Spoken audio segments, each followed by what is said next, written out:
बच्चे होते हैं ना, बच्चे जब उनको कोई नई चीज़ मिल जाती है तो वो सारे घर को, परिवार को, सबको ऐसे दिखाते हुए घूमते हैं, आज मुझे ये मिला है, आज मुझे ये मिला है। मैं शायरी के मामले में बच्चा हूँ।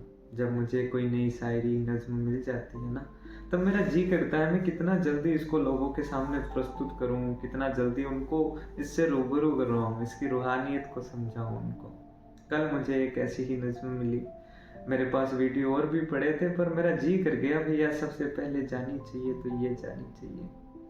तो इसमें बात है एक ऐसे शख्स की जो मुझे कुछ चेहरों में दिखाई देता है, मैं देखता वो चेहरा हूँ और मुझे याद ये आता है। तो मैंने लिखा था, बंद आंखों के भी हूबहू दिखाई देती है, मुझे कुछ चेहरों में तू दिखाई देती है। बंद आंखों के भी हूबहू दिखाई देती है, मुझे कुछ चेहरों में तू दिखाई देती है। पहला, एक वो जो लिखती है बुनती है। यहाँ बात है दीपशिखा जी की।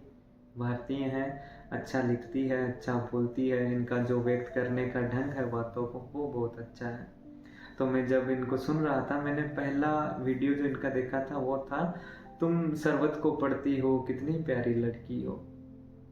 जब मैंने ये देखा, मैं देख इनको रहा था, मुझे याद वो आ रहा था, तब मैंने लिखा था कि एक वो जो लिखती है बुनती है, उसकी झलक मुझे तेरी तरह दिखती है। एक वो जो लिखती है बुनती है, उसकी झलक मुझे तेरी तरह दिखती है। दूसरा दूसरा ये था, एक वो जो घूमती है गाती है।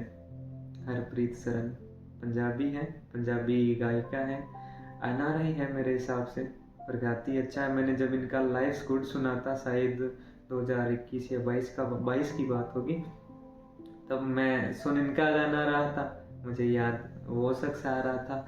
तब लिखा था, एक वो जो घूमती है गाती है, मेरी निगाह तुझे अक्सर उसमें पाती है।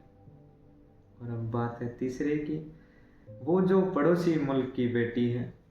दुरे फिसा रहमान, सॉरी दुरे फिसा सलीम। जब मैंने इनका एक ड्रामा आता था इश्क मुर्शिद, जब मैंने ये देखा, इनको झुमकों में देखा, तो मैंने देखा इनको और याद वो आया। मैं इनको देख रहा था क्योंकि मुझे उनको देखना नसीब में नहीं था, तब मैंने सोचा यार इनको तो देखो, ये हूबहू उनकी तरह दिख रहे हैं।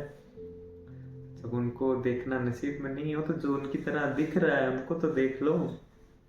तब लिखा था कि वो जो पड़ोसी मुल्क की बेटी है, तेरी झुमकों वाली तस्वीर उसमें मिलती रहती है। ये हो गई इन तीनों से समानता है, ये तीनों उसकी तरह दिखते हैं, वो इनकी तरह नहीं दिखती है। अव्वल है भाई। तो लिखा, उसके आगे मैंने लिखा, हाँ उनकी शक्ल सूरत नयन नक्श आंखें जुल्फे सब तेरे समान नहीं है। हाँ उनके नयन नक्श आंखें जुल्फें सब तेरे समान नहीं है, मगर उनके अक्स में तेरा दर्द सच में कोई नुकसान नहीं है। मान लिया कि उनके सब कुछ हुलिया सूरत वगैरह तुम्हारे समान नहीं है, मगर उनकी अगर आंख देख के मुझे तुम्हारा चेहरा याद आ रहा है, उनकी बोहें पलकें देख के मुझे तुम्हारा चेहरा याद आ रहा है, तो इसमें नुकसान क्या है। कि माना, हाँ उनके नयन नक्श आंखें जुल्फें सब तेरे समान नहीं है। माना, उनके नयन नक्श आंखें जुल्फें सब तेरे समान नहीं है, पर उनके अक्स में तेरा दर्द सच में कोई नुकसान नहीं है। फिर मैंने खुद से एक सवाल किया कि क्या मैं किसी आयाम पे पहुंचा हुआ शख्स हूँ?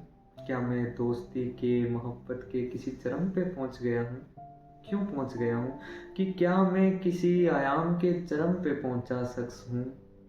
वरना लाखों चेहरों में सिर्फ एक चेहरा दिखना आसान नहीं है। खैर ये मेरा सवाल ही है, इसका जवाब मैं भी खुद को नहीं दे पाया। अब ये आपके नज़र है, आप इसको कैसे देखते हैं, कैसे सुनते हैं। दोबारा एक बार ये कह देता हूँ, बंद आंखों के भी हूबहू दिखाई देती है, मुझे कुछ चेहरों में तू दिखाई देती है। धन्यवाद।